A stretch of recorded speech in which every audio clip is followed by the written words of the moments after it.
Yeah, he's pretty crazy. Okay, cool. So in the studio, try talking one more time. Hello. Perfect.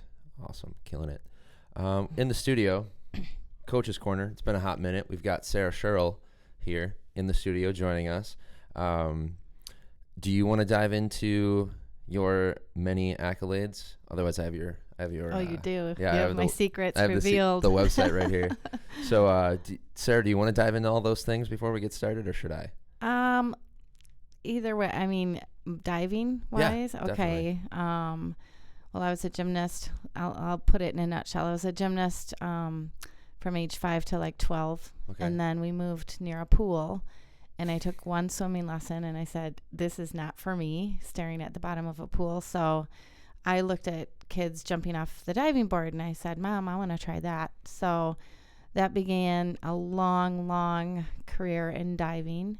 So I started when I was 10 and I'm from Madison, Wisconsin. So I grew up there and competed and then eventually went to Eau Claire and I had a pretty successful run there at Eau Claire. I was happy with that. I was able to win 4 national titles, and then I was runner-up 4 times and 8-time All-American. And it led me to another world of diving, which was high diving. So my 5th year, I was either going to do gymnastics, just vault, or I got a job at Stout, coaching diving. So I took the coaching job, and it led me to nationals that year with 4 females. And there was a recruit there that was recruiting for a dive company. And what it was is for high dive shows. So I was graduating college, and I was like, I want in. I want to find out about this thing. So for 10 years, I was a high diver. Oh, wow. So I got to travel the world basically and do, clown diving. It's formatted like a 25-minute show, like a water ski Tommy Bartlett show. Mm-hmm. And so there's some straight diving, there's some comedic things in there, and then it ends with a high dive, which ranged from 60, 70, or 80 feet into typically a 9-foot tank. So you had to learn how to land. Yeah. So, and then that brought me back here, and then I've been coaching UWSP. I'm starting my 8th year, but I was here like 23 years ago coaching for about 5 years, and then I stayed home with my litter of children, and then I went back as TJ entered kindergarten, my youngest. So here I sit. There you are. And it's still giving back to me in ways. Definitely. So that's awesome. So is 10 years, that seems like a very long time. Is that a long tenure for high diving? Are there a lot of injuries? Is there a lot of phase out, or what does that look like? There can be. It depends. I think a lot of the injuries and things occur in the clown diving because you are moving so quick and you're doing certain things. But I've known many. There's a group of us. We had a reunion at the Red Bull Cliff Diving Series like 3 years ago. They have a reunion every year, and there's a slew of them that are still diving. Wow. And they've been in it for years. So I think it's there's some people, yes, there's injuries that happen and occur.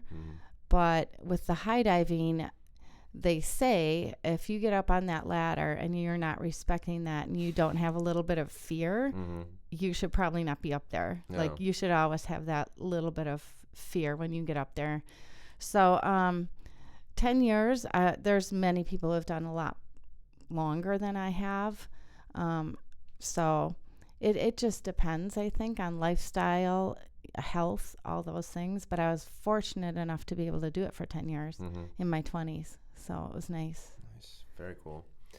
And then you mentioned you started in gymnastics. How important that was, gymnastics, do you think, looking back, for your athletic development, kind of going into diving and then, now as an adult? I'm a huge advocate for gymnastics. I put all my children in gymnastics when they were little. even the boys. Yeah. I believe it's a great foundation for any sport or activity you want to venture out into.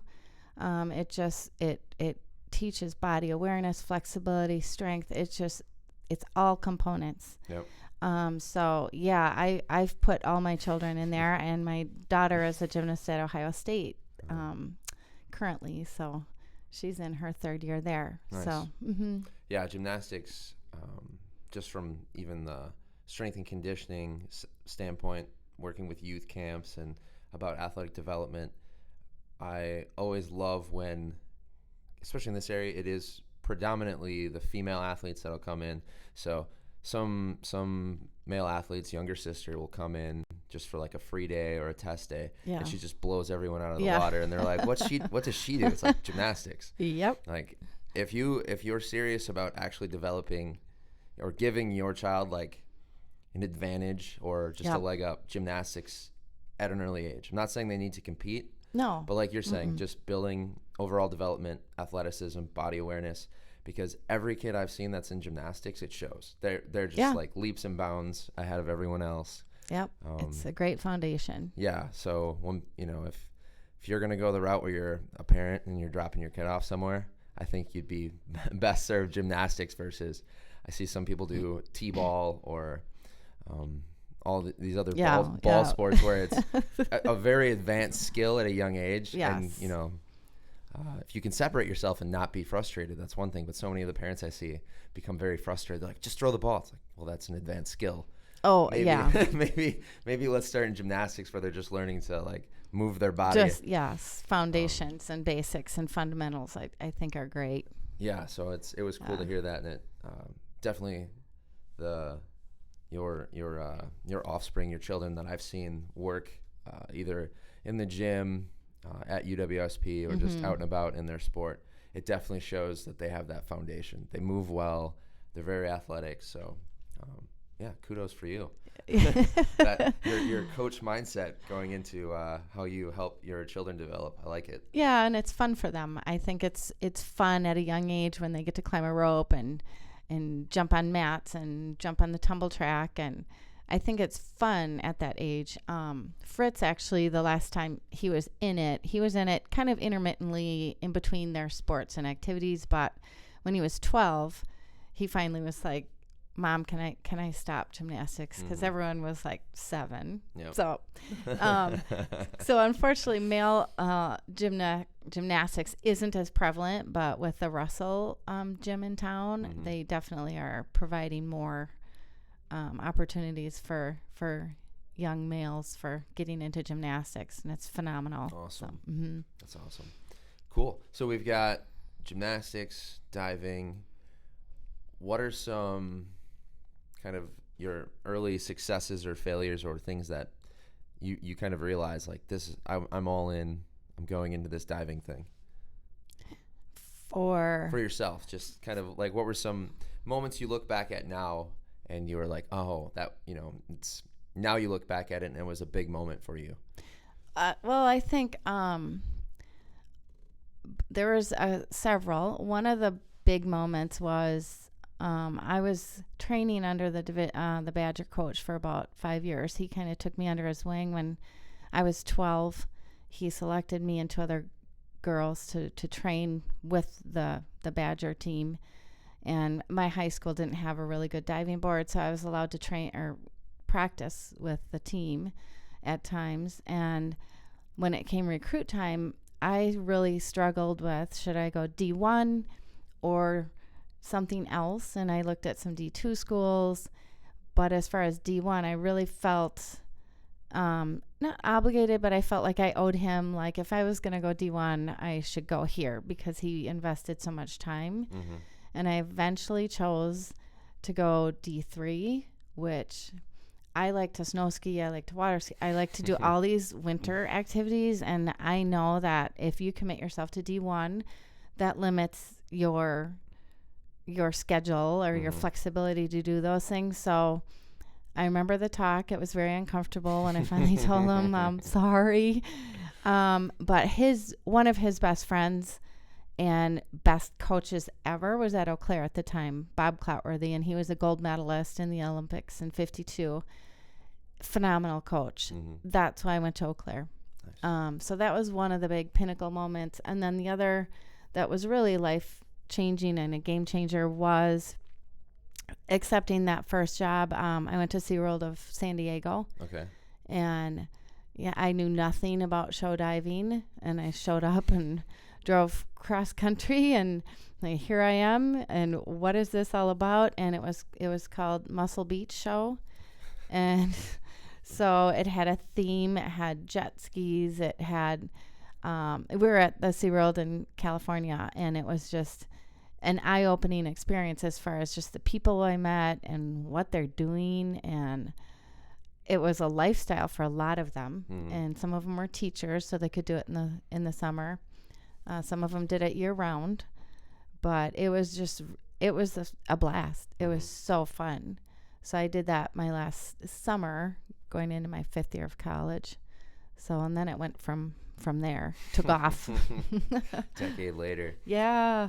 What does coaching or leadership, how do you get better in that system? Is there a coach for the organization you're working for, you're diving for, or is it kind of just like you're in charge of you? Do you mean the high dive company? Yeah, the high diving. The high dive company is based out of Miami, Florida. Okay. And so you worked individually, like you were your own contract. You negotiated your own contract. And then this company would go and negotiate a contract with like a SeaWorld, or we did a lot of state fairs. Okay. And that type of thing. So then they would call and ask, based on your skill set, would you be interested in this? Would you be interested in that show? One of the shows that I went to that was really an amazing experience is they sent me to Thailand, and I was there for a year. Oh, wow. And that was a phenomenal place. It was just, so much to see, so much to learn. And we only had one show a day, so that was kind of nice too. The weather was nice. That's also another factor. Because I went to Taiwan for 6 months, and Taiwan was beautiful, and it was a great, place to see and explore, but it was also flipping cold. It's like 40-degree water and 40-degree temperatures, and the audience would be in jackets and like winter jackets and things, and we would be diving in this cold salt water. So yeah, there with high diving there comes some very interesting stories, and those I'll have forever. But it was a nice way to like see the world. And then 2 summers they sent me to France. Oh wow! So I got to see Europe and mainly France for a couple summers and explore around Europe. And for a young person in their 20s, it's just, I guess I'm an advocate for get out there and see what's out there before you decide to kind of start your family, if that's what you're aiming for or going for, because the window is so small. Yeah. And so I just feel like I was really fortunate. So it was kind of, the high diving was awesome, but it was really also an opportunity to travel and do those things. So nice. So traveling, diving.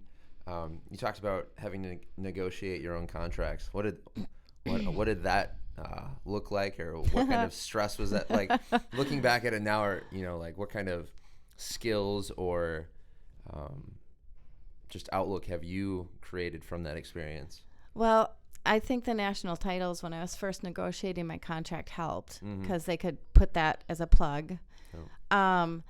And my first negotiation, I guess what I learned from, the owners of the company, they want to get a reasonable, like a rookie, they want to pay like a standard rookie fee, but you have to be willing to walk away. And you have to be willing to set your standards of where you want them. But when you negotiate, I always had a backup plan. Like if they don't meet these needs, then I have a backup plan. So, but that company, it was called Maxwell Associates, they were very, very good to me. And Then I also dove for Sean Secco. He was a friend of mine. He had a show for a while. So he was a friend. And so I did a couple state fairs with him too. But negotiating your contract they had a standard set pay, but you also could be captain. So I was team captain for a couple of those times, which came extra responsibility, and you're supposed to be in charge of these crazy high divers. And so that's a role that I took for several shows. So, but that could be interesting. But as far as negotiating your contract, it's kind of up to you. Yeah. Yeah. Fair enough. Yeah.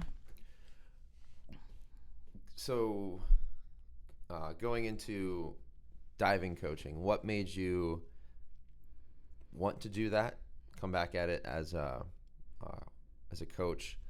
You obviously do it well. You've been doing it a while, and Point does very well. So, thank you. Kind of what went into that decision? Where do you get your inspiration from? That kind of thing. Well, I get my inspiration from the fact that it's been such a big part of my life for so long, and it's nice to give back a little bit.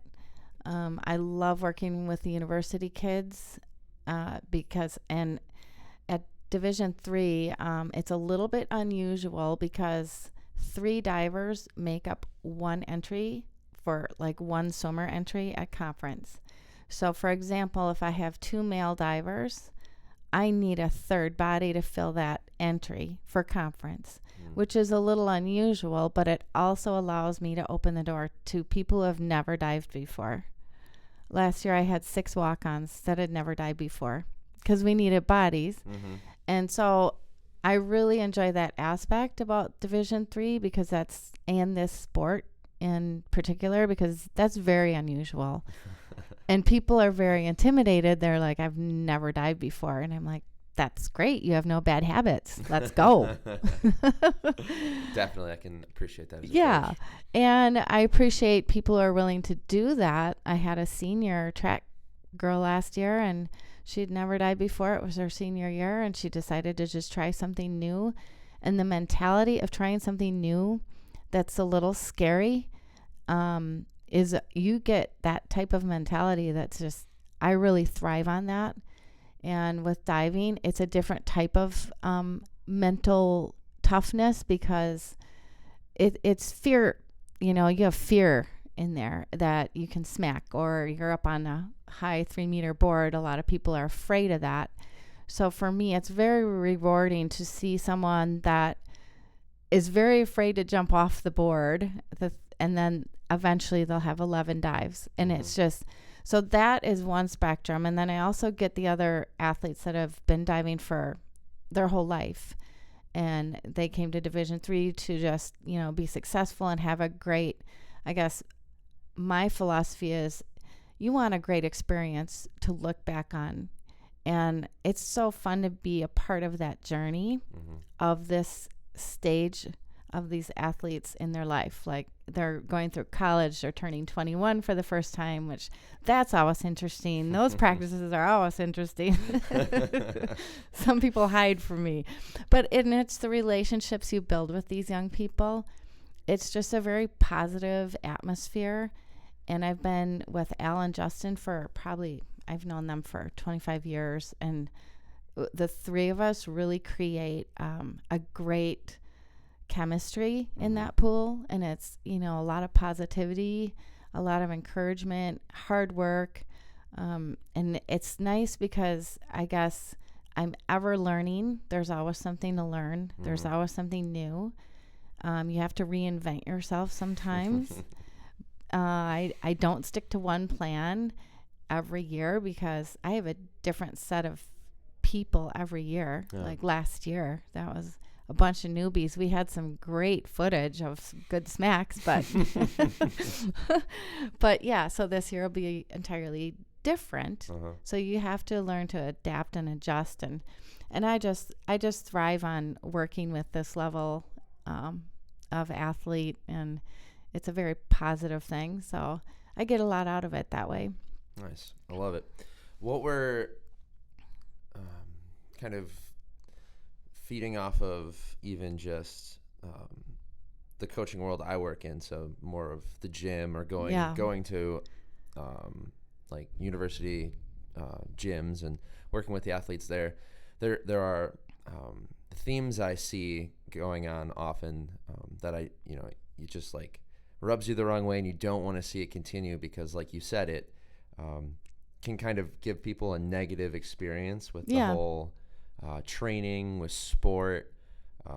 For me, the most recent one was working with some female interns and them asking if it's okay if we do girl push-ups at the gym.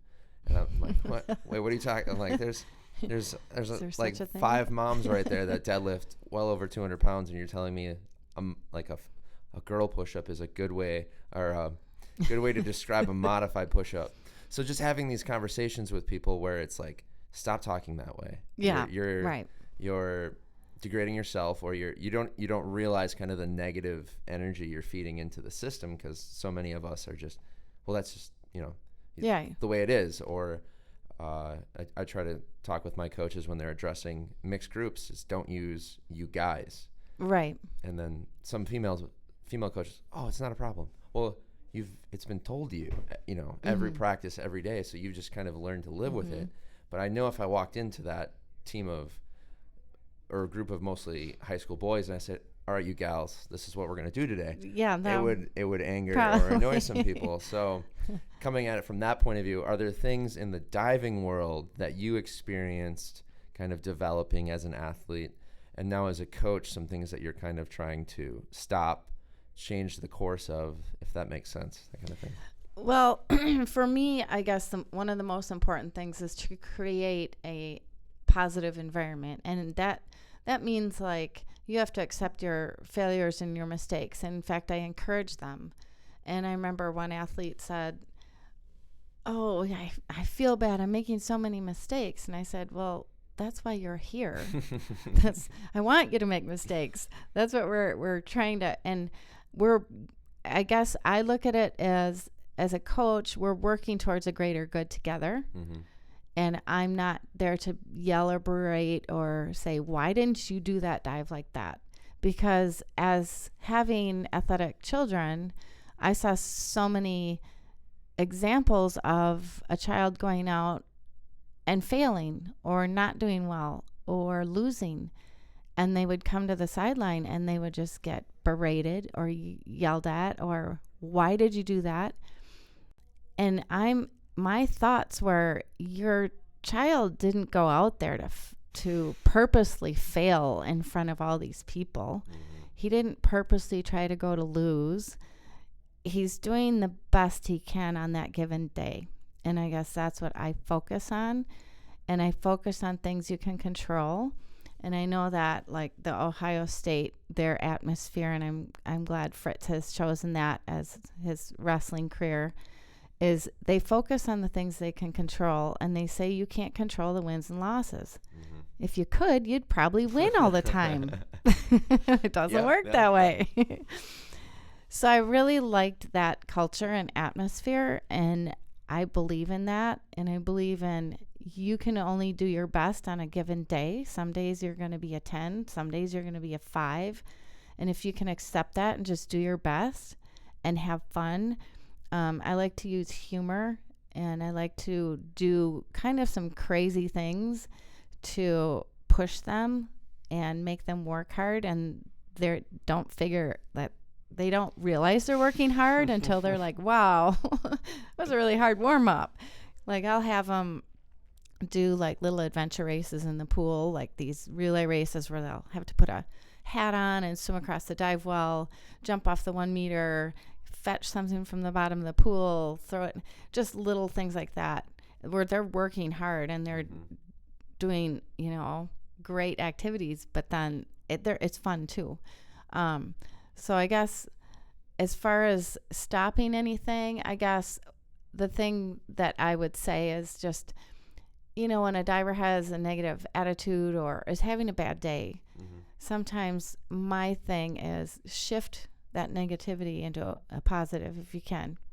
I said go and find some time if you need to, But if you're going to be diving in the negative frame of mind or doing anything, your likelihood of being effective has gone down, in my opinion. Mm-hmm. You need to shift it to be like, I'm going to muscle through it. This didn't go well for me. The next time I'm really going to work at getting better, and accept your small successes within each practice. And I think that really helps change that mindset, because I'm really big on to set your mindset. I like it. So I tell that to my kids all the time. Set your mindset before you walk into practice. Mm-hmm.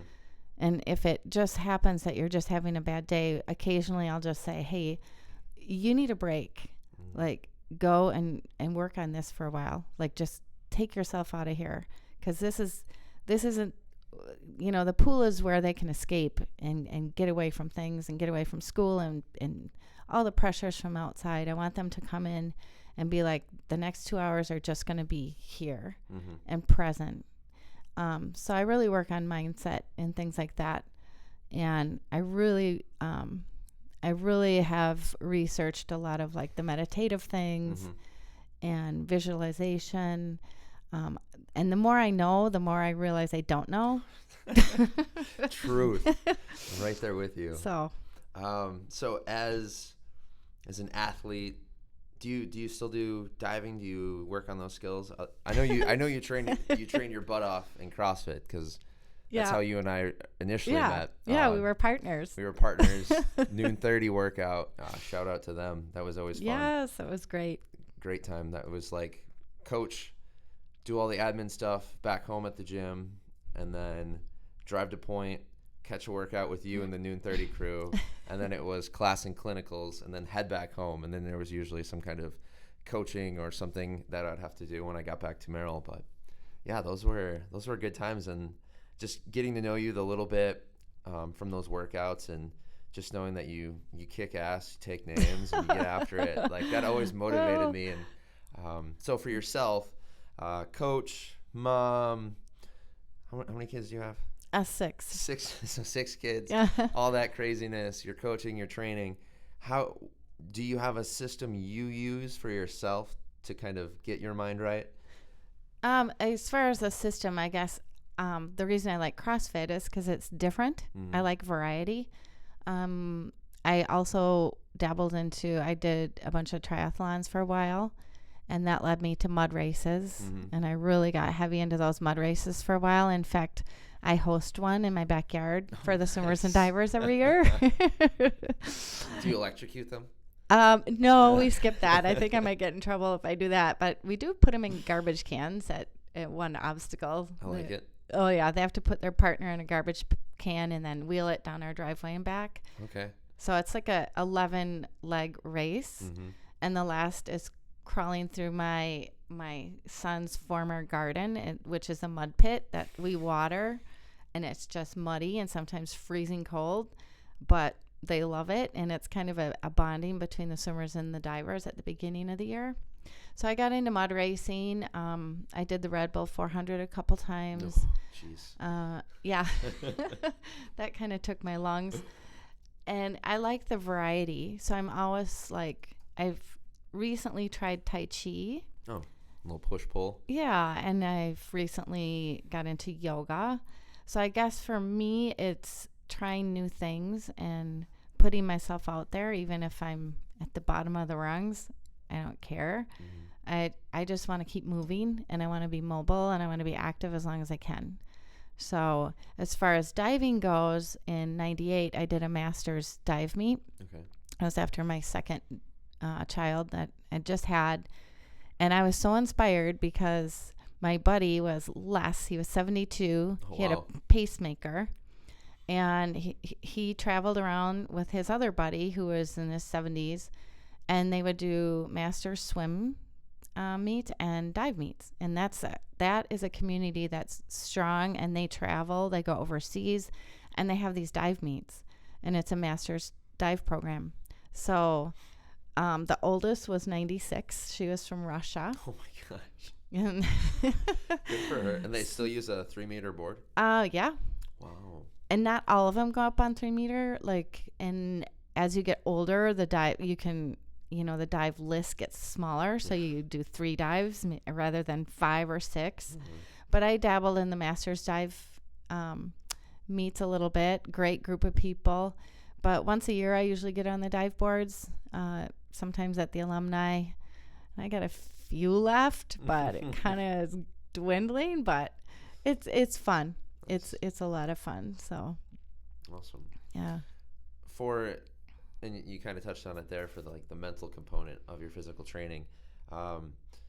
So knowing what you know now for physical training development and looking back, kind of what are you a big proponent of for your athletes? We could start there, and then maybe for people maybe phasing out of their competitive athletic career and kind of just, like you said, wanting to be strong, active, mobile as long as possible.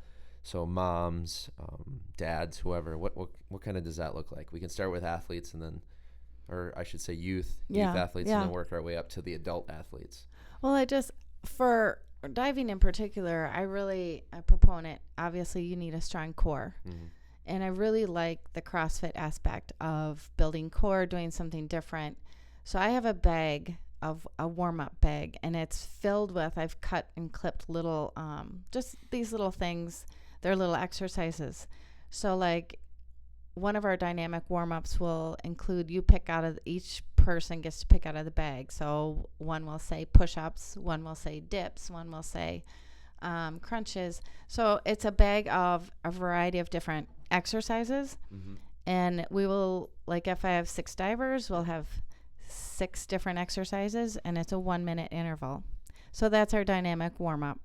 That's something that is simple, easy. It's different every time. I did put lunges around the pool, and I noticed that there was one year that nobody seemed to pick that. Well, I found out later one of the divers got to that bag and pulled all those out of there. They didn't like that one. They didn't want to lunge around the pool? No, they didn't want to lunge around the pool. I just couldn't understand that. So I like to mix it up. I brought them to, there was a bike class at 212. That was that sprint by Julie Coons. She did the sprint class. I've brought in someone to do yoga with them. I brought in Dennis Hall to do some core strength training. Nice. I brought in Dusty Russell was a gymnast at Minnesota. I brought her in to do some core work. So I like to change it up. And if I have a good resource, I like to bring him on deck and say, hey, this is a great person. I also brought in someone to do TRX bands. I throw a lot of variety at them because I think redundancy can create not only problems, but it's not as enjoyable. Like it can be boring. Yep. If you say do 50 push-ups and 50 jumping jacks and 50 sit-ups, but if you change it to, okay, do 3 rounds of it and then we're going to time you, that really ups the ante in a competitive mind. Definitely. If you're racing the clock, and it's friendly competitive, and so I like to do that little twist on things. Yeah. So, but as far as going further in your athletic career, my mindset, I hear all seniors every year at the banquet, they say, my career is over. I've been swimming or diving my whole life. Now what? The majority of them I see, that competitive little being that lives in your head doesn't go away. You just have to find another avenue, whether it's doing marathons or 5Ks or mud races. You got to find your jam, but they're out there. And when I did a triathlon, there's so many people, and it's just me against me. It's just, I'm doing this for me. I'm competing against myself. And where I end up is where I end up. And it doesn't really matter. It's participating and being part of something.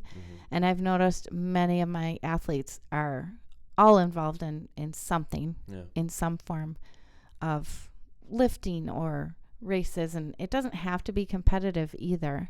It can just be, something active or a class, but you have to kind of look for what fits you. but to keep moving. And like I said, when I see a 72-year-old with a pacemaker doing a front dive and an inward dive, that's awesome. Yeah.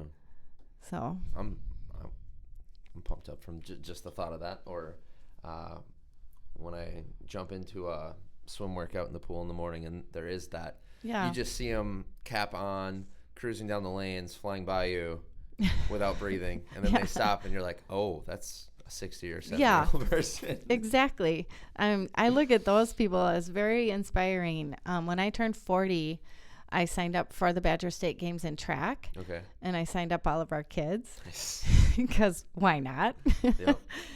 And we all kind of came in dead last and everything, but I signed up for the shot put, which I'd never really done before.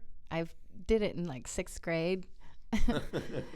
And I showed up and everybody had their own shots, and they had these, they were like doing all this fancy stuff, and I just I'm like, oh, I didn't realize you had to have your own. And so I did it, but it was like, I don't know. I don't care if I put myself out there. They were cheering me on because I was like so bad and I was so behind the 8 ball there, but it was fun. Yeah. So yeah, there's so much out there that, it's fun to look for and do. Love it. With regards to kind of, we talked about podcasts, listen to podcast, Ben Greenfield you talked about before. Where do you kind of, and you were talking about the psychology research, so what are some books, audiobooks, podcasts, what are some good sources that you utilize now, or that you would give someone to kind of study up and learn more about this stuff? I have a ton of books. Hal Elrod is someone that I've listened to. He does the 7-minute, the Miracle Morning. He's very inspiring. His story is amazing. Ben Greenfield is one. And when you listen to Ben Greenfield, he will always have someone that's interesting in his podcast. Aubrey Marcus is another. Asprey is another. He wrote Game Changers. So I guess, and I also, the Primal Blueprint by Mark Sisson. Okay. I got the certification for the nutrition through his, so I have that. Very cool. But I really like, when you start to research these people, they all kind of start to mention each other's names. Mm-hmm. And then you kind of look at that guy, and it kind of trickles into different avenues. And Jack Cruz is another one. He was a dentist, and then he was a neurosurgeon. And he's very interesting. He has like theories on light and what blue light does to the water in your cells, and how, could that artificial light create more concussions. And it's just theories like that. But, coming from a neurosurgeon, I'm thinking, wow, like so I divulge into those a lot and listen to those types of podcasts, because I really like learning about nutrition and how the body works, and the mind-body connection, and how strong it really is. And as a coach, you can't leave that off the table, because sometimes that's the biggest component, holding your athlete back or giving them the edge. I had one diver one year, I won't mention his name, but he was my best diver, and he just had a mental block, and he couldn't get through a practice. He was also a perfectionist, and to work with a perfectionist in an imperfect world, we both learned from each other. Yep. But I took him to a meditation session, which he was not that type to really be open to that, but he got so frustrated. He just couldn't get off the diving board. He needed that perfect hurdle, and if it wasn't perfect, he wouldn't go, to where he just would freeze. And so he tried the meditation with me, and then he also tried hypnosis. And it was like a light switch went off. Like, he totally tapped into the reasons behind what was holding him back. And he became like a new athlete. And he also started to enjoy it because he would get so frustrated that he just would shut down. And I said, if you're that frustrated, you're not going to be that effective right now. So we both learned a lot that year from that kind of thing, because he was such a perfectionist, and that can really burn someone out of something they're really good at, because they can't accept, not being good enough. So it was eye-opening to me to see how powerful like the mind-body connection can be. And diving is like with any sport, is so mental. Yep. So yeah, I like to work on that a lot. Got your buddy. What's up, Django? What do you got to say about the mental training? Yeah, he's like, I just want a treat. Yep. He's sneaking up here because I lost focus today out in the woods. We were running on some wild birds. Oh, and nice. He makes, so we've from an early age. Yeah.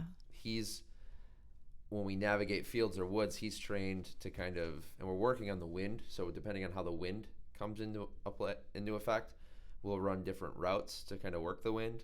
And today he was doing great and made a great flush, and I wasn't paying attention. I was watching him. I wasn't completing my end of the bargain. And then I just got like this shit stare from him. Like, really? Like, the bird flew by and I was not ready. And I'm like, yeah. Like, you failed. Yeah. It's like, I'm the one running around and that's what you do. Yeah, exactly. So I think he's sneaking in here to talk about focus and. Yeah. He's like, I'm still here. Yeah. But I still haven't forgotten what you did this morning. Yeah. It's all the reps for me, right, buddy? Yep. But, that's awesome. Yeah. So yeah, exactly what you're talking about, the need for perfection, or kind of like this Idea of perfection, and it drives you crazy because even though you might be excellent at something, the idea of perfection drives you crazy. And that's it's even in the dog training world, that's something I see when I watch other people work with their dog, is just quick to use the e-collar, or quick to kind of reach out and not just let the dog do well, be excellent. Right. It's just this crazy idea of perfection. So yeah, totally doesn't exist. That. Yeah, exactly. What were you gonna say? Well, I would tell him, strive for excellence, but not for perfection. Because when you strive for perfection, you're never going to get there. Yep. Exactly. But you can strive for excellent and be happy with a good performance. But you're always going to have one little thing that, you could have done better in that performance. But if you focus on that and not all the good things, then you walk away disappointed. Yeah. And you won't do that for very long because it's not a very happy experience. Exactly. What is that for you as a high-level athlete, high-level coach? You're very competitive. What is that line for you? And I know you mentioned it earlier with triathlons, is controlling the things you can control, still being competitive. So where do you draw that line for yourself, or have you drawn it kind of between good competitive drive to excel, to pursue excellence like we're talking about, and then that line where we're just kind of beating ourselves into the ground looking for perfection? So I guess where is that line for yourself? It depends on what I'm doing, and it depends on the given day. There's some days that I'm like, I'm ready to give it. And just even like in a CrossFit workout, as you know, there's certain areas where you're stronger and there's certain areas that you're not. So if it's a day where there's some things tied in that I'm a little stronger, it's like motivating for me to push that way. But it's always, to me, I keep it in perspective that if this person just completely, passes me up or does better, that's okay too. Then it just wasn't my day. So I guess I'm at peace with myself when it comes to that. But I do like to push myself, but I like to be smart enough, because I know if I ever get injured, I'm not going to be a good patient. I'm going to be an impatient patient. So I'm very mindful of like for example, yesterday we were doing these lunges, these one-legged lunges, and I was getting a twinge in my knee, and my knee was saying, I don't like that. So I just completely stopped. And then I just rolled out my quads and my calves to try and get some blood supply into my knee. But I really am an advocate of listen to your body. And I haven't always been good at that. And it reminds me that, hey, you're getting older and you have to listen to me more. So I'm very careful with how I push myself. And if I feel anything that is just like a little bit of a warning sign, I'll take heed and I'll back off, because I want to continue to be active. And like I said, I will not be a good patient, but I got that kind of thing, injuries, and that are natural line of everybody's experience, or many people, but to work through those. So I'm just conservative that way. Like, I'm not going to lift. I don't need to have like a 1 rep deadlift max. Yep. I'm in my 50s. I don't need that. So I'll go comfortable and I'll push myself, but I'm not going to break myself. Yeah. I like that a lot. Yeah. And I love the idea of listening to your body. You've obviously been in strength training, the health and fitness space for a long time.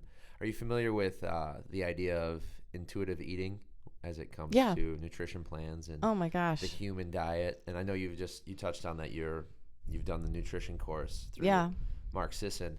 So for you, I guess, what are and I don't want us to run too far over because I know you got to be somewhere. But for the idea of nutrition, what is that? What does your progression look like? What are some of the like early kind of the BS you had to battle? I'm sure as a female diving athlete, because I work with swimmers and swim teams and all different walks, male, female, and there's just so much baggage put on the athletes when it comes to their nutrition, or I should say what their parents think nutrition is. It's amazing. Yeah, right. You spend 3 hours in the pool and you're not supposed to eat anything because, God forbid, you're a developing female and your body is gaining weight. Like, that's what's supposed to happen to a healthy individual. Yeah. So for yourself, I guess, for nutrition, what does that look like? Personally, I think everybody has a different recipe for what they should eat and not eat. Definitely. And I think they have to find that out. I know that I tried the strict keto for a while for myself. And I also learned that it's a transition that you have to kind of go through and adapt and get keto adapted and things. My body in particular needs a little bit more carbs. So for me as an individual, if I'm going to work out hard at noon, I need a little protein and a little healthy fat source in the morning. So it'll be egg, avocado, and then my little fiber will be apple and almond butter. I'm trying to eat more butter for vitamin K, because that's good for bones and things like that. So I personally try to kind of eat keto friendly during the week, but I also, on Sunday, we call it Sunday in our house, and I'm going to have my ice cream. So you have to have your built-in, fun. So I really see people struggle. There's a few things, like my sons are eating deep fried cheese curds, and I'm like, I'm going to let them enjoy that and not be like, don't eat those. But I said, okay, Max and TJ, I want you to learn about the effects of what canola oil has and educate them that way so they can make their own choices when they're up and gone. Yep. So I don't like to be preachy, but if someone asks me, I'll let them know kind of what I do right now. Like I'm drinking aminos, and that is a game changer for me. Yeah. I'll have them in the morning, and then I have them before a workout or something. But that's been a really good, I don't know if you want to call it biohack. It's not really a biohack, but it's just something that works for me. So I try to eat the healthy fats. I keep my carbs lower, but I can get away with a little bit more. Like Tim, my husband's been keto for several years. Mm-hmm. And he likes to get the carbs down as low as possible. But his body takes a calorie and does something different with it than my body does. Mm-hmm. So he doesn't have Sunday. He will once in a while, but as far as the nutrition goes, I think, I see people eating things that they think are healthy, like the whole fat-free craze. Mm-hmm. Fat-free meant you got fat for free because they added more sugar, Yep. like the salad dressings. And to this day, my son says, I want you to get the reduced fat Jif peanut butter. Yeah, I know. I'm still trying to get him off of that. I'm like, Max, it's because it has more sugar in it. No. That's why he likes it. Mm-hmm. And so I've learned in the last few years so much more about food and what's in it and what I don't want to put in, my system. And, it just, I think you have to be an advocate for yourself. Mm-hmm. And many people will wait till something happens health-wise before they make that change. Yep. And it makes me, sad, because I used to work in the health club industry, and I would talk to these people, and one woman said, I gained 100 pounds with my pregnancy because my doctor said to eat anything I wanted. So I would have a pound of mashed potatoes and gravy every day. Mm-hmm. And just oh, mm-hmm. It's painful. Yep. But I'm really a proponent of intermittent fasting. Okay. So during the week, as the season starts, I get more disciplined. Summer can be kind of hard with schedule, but you try to end your eating and have for me, like a 12-hour window is good. Mm-hmm.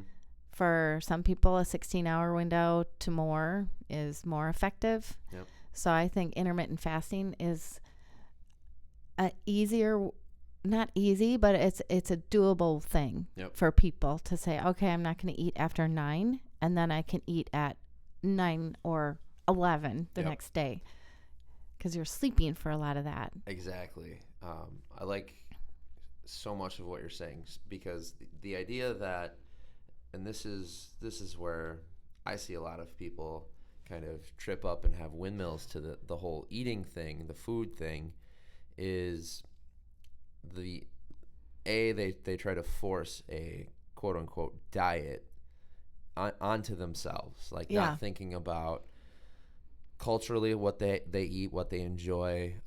They have no understanding of the, like you're talking about, blood sugar levels.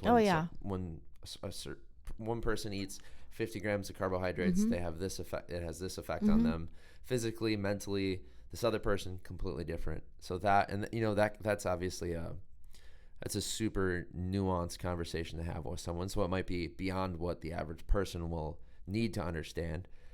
There's we've talked, forcing a diet on themselves, not understanding how food affects them, because there's the whole calories in, calories out conversation that happens. And yes, you burn more energy than you take in, you will lose weight. However, not all energy or not all calories we feed ourselves are created equal. No. So I love that you're talking about that you spent all these years kind of being aware of your body, how it affects it, or the effect food has on it, kind of tinkering and then deciding for yourself and how you feel after certain food, after certain activity. And that's something a lot of people maybe haven't had that conversation. They haven't become aware of that. I hear there's always, well, I tried everything. Maybe you just didn't try anything consistently or long enough. It's not just a couple of weeks or even 1 month. It's deciding a lifestyle of how you are going to eat. That really trips people up. And what you were talking about with intermittent fasting, the thing I always come back to, and it's a difficult conversation to have with people, is just how easy it is to find food nowadays. Not too long ago, people were actually starving to death. Here in the U.S., famine and food shortages and food deserts were a thing, and they still are a thing in some places in the U.S., where the only thing available to someone is soda and some bag of chips, because that's the only thing they can get there that last long enough. Like there isn't a fresh produce department, Yeah. anywhere near them, which is super sucky to think about because we're spoiled here in Stevens Point. But the idea that some people are, intermittent fasting doesn't matter. It's at the end of the day, it's calories in, calories out. True to a point, but the idea that people limit themselves is a great place for a lot of people to start because it creates discipline and the realization that you don't need to eat every couple hours. Like, No. if that makes sense? Obviously, like you have a young child who's developing. Don't make them intermittent fast with you. That's just weird. No, my children ate like Lego waffles and noodles, and I look back at what I fed my children, and I'm like appalled, like cereal and because at that point I didn't know, like myself, I didn't have bagels with peanut butter on it, and looking back, I'm just like the things that I ate. We're told it's the most important meal of the day, and I would agree. But you can decide when breakfast, like when that first meal of the day is, and it doesn't need to be a bagel with sugary cream cheese. Like what is sold as breakfast food, I shake my head. I'm like, it's dessert. It is, and even fruit. You have to be careful with fruit. So it's having that conversation with people, and without it being preachy, right? Like you said, exactly. Because everyone's different. Food affects most people differently. There are there's a lot of research. The sports nutrition research is awesome, what's being pushed and what's being advanced in that regard. But at the end of the day, for most people, without having to get like super crazy about counting everything and measuring everything, having a little discipline and being just, okay, if you can't not eat in the morning, well then start with a solid breakfast that isn't just, processed everything. Start eating there, and then at a certain time of the day, shut it down. I'm a big fan of that. If at any point you feel like you are starving, obviously eat something, but then figure out why. Because we all have so much access to food. It's, everywhere you go, you can get something to eat. It's not like you are, when people get hangry, they're like, oh, I'm starving to death. It's like, no, you're not. They just had a big carb meal. And they're starving 3 hours later. I was going to say the food. Your food decision is dictating that response to your body. Yeah. So that's what we have to be aware of. And I think it's moving that way, slowly but surely. Yeah. A lot of people want the quick fix or the hack or the pill or the... No. But, like you started off with the nutrition thing. What works for you, what works for me is just this conversation we have to have with ourselves, this awareness, because somewhere along the line with all of our industry development, like we've made ourselves crazy when it comes to food because we have so much of it. Is really what it comes down to, is the ease of access. No other animal on this planet goes crazy like we do because we have just so much food. It's just like, oh no, here's food, I'm gonna eat it, I'm gonna keep walking, or I'll find it somewhere else, or they know what they have to look for, whereas we're just surrounded by it. And there's so much of it that's just processed, or we don't understand we're just like, oh, we're omnivores, we can eat whatever. And not aware of kind of how that food affects our environment. It affects us, affects us mentally. But it's, like with many of the people you're talking about, and even the research is kind of pushing towards this better awareness and not just black and white with food. So what's in it? It's pretty cool to see. Well, we hit an hour and you need to get rolling. How would you like to conclude Coach's Corner?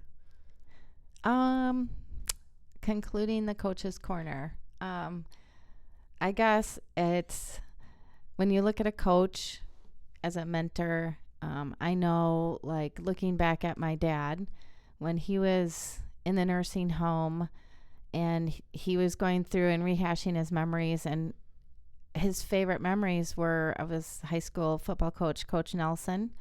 My dad ended up playing football for Bear Bryant for a time in college, but he would go back to his high school coach, Coach Nelson, and he told so many stories, and I just saw that how effective a coach can be in a person's life and inspiring and motivating and all those things. So at the end of the day, like, here's my dad towards the end of his life referring to this high school coach and the effect that this coach had on him. And I just feel like I feel grateful that I'm in an opportunity where I can be in that position to be around athletes like that. So I guess in the end of the day, my philosophy and my love for coaching might stem from a little bit of that, my history. So I guess that's one way to end it.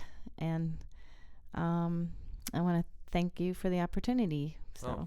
Well, you're welcome. It was awesome. And thanks for coming on the podcast. And shout out to dads. Yeah, for sure. Great dads and great and moms like yourself. Too. All right, cool. Once I find the mouse. All right. Later, everyone.